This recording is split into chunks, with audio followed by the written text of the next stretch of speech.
It looks an awful lot like one of the outfits. It might go quite well, actually. It's all yours. Thank you. My serious question, though, is, we've talked about Gaga this, Gaga that, and the fame monster, but what about Stephanie? Like, how do you stay Stephanie through... I love this question. Who are you looking for? I'm right here. Stephanie is also who I am. Gaga's just my nickname. It's like when you're a kid and your mom calls you Skip, or instead of calling you, Johnny, she calls you Jonathan when you're bad. It's the same thing for me. It was a way for me to release so many years of being told no by this business.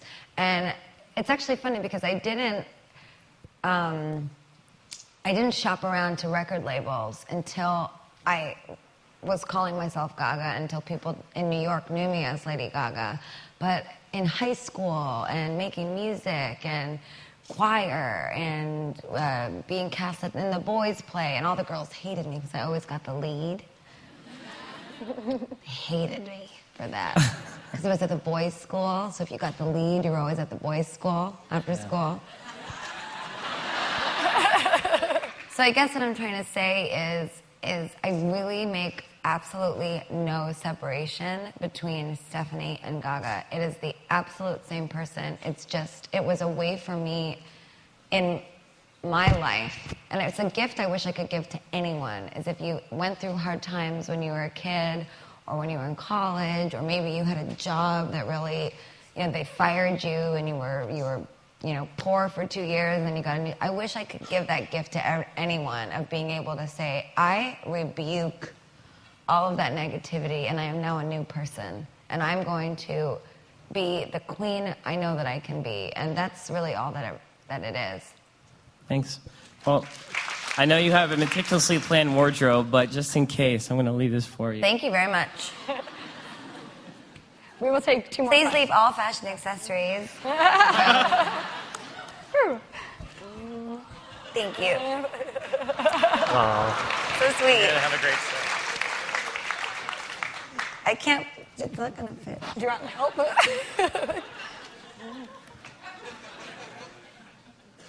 It's not balancing very well. Okay, well, there's 2 more questions. Okay. Thank you very much for coming. Hi. So much of your music is, as you kind of labeled it, the avant-garde techno rock, and kind of lends itself towards this really epic sound.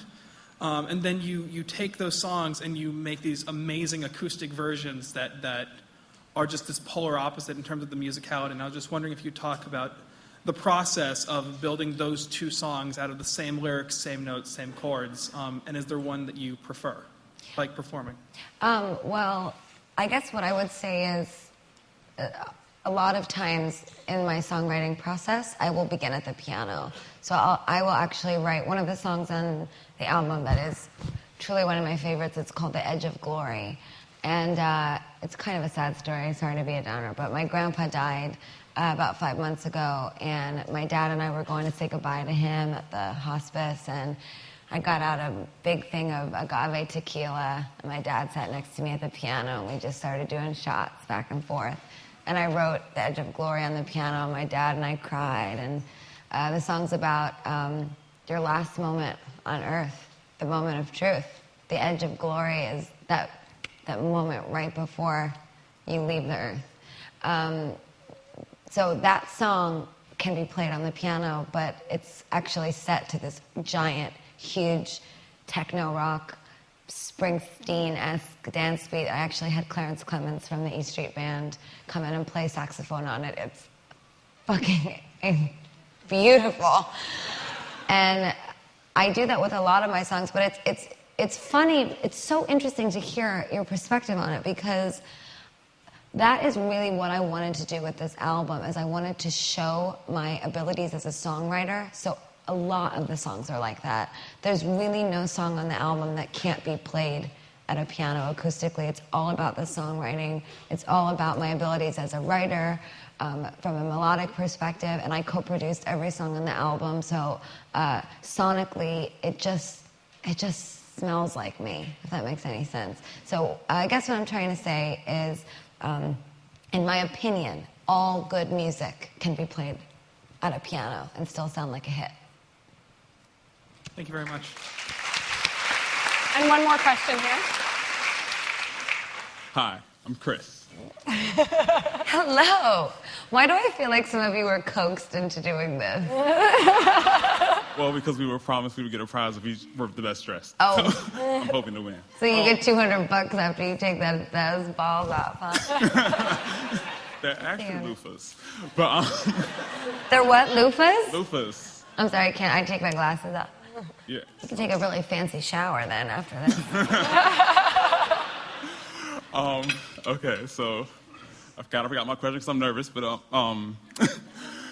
what I wanted to ask you, after hearing you talk, you have a very positive look on life.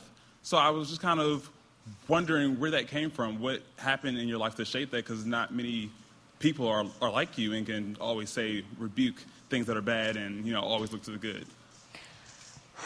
Well, my mom, I have a really good mom. She really was there for me, and she always taught me to be very gracious. My mother is the kind of person that will give you the shirt off her back if you're cold, and that is how I was raised. But I guess I would also see, and I don't know if people in this room are religious, and I always feel kind of awkward talking about religion because I don't want people to feel like I'm impressing any kind of belief on you. But I do believe that God comes in many forms, and I don't believe that we know what he looks like. That's something that I actually address in Judas. But I see God in my fans. So every night when I look into the audience, I feel like I see this force of beauty and that I don't know. It's just faith. So I see faith in my fans, and that's what keeps me strong as them. As I really, when I go out there, you know, I don't go out after the show and get plastered and do a ton of drugs. And when I go on stage the next day, I can barely sing. You know, I'm very, very disciplined and hardworking, and I am as a blonde woman with tits and ass, very proud of my accomplishments as a musician. And I say that with lots of strength. People call it arrogance, but I do believe that women in pop music have a very bad rap, and I think people have learned to expect very little from all of us, and it's very unfair. It's very prejudiced. So me and my tits and my ass and my brain are very proud to be here today.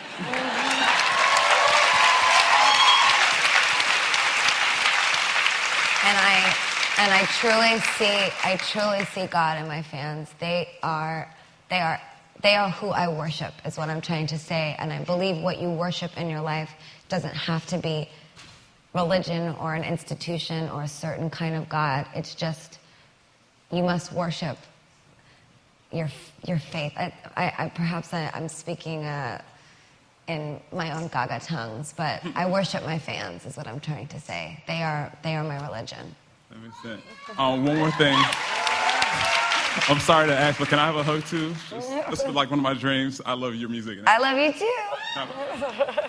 It's okay? Yeah, go ahead, ask me. Oh, I thought he was asking me another. Oh, yeah, come on up. Yeah. I'm not gonna say no. Thanks so much.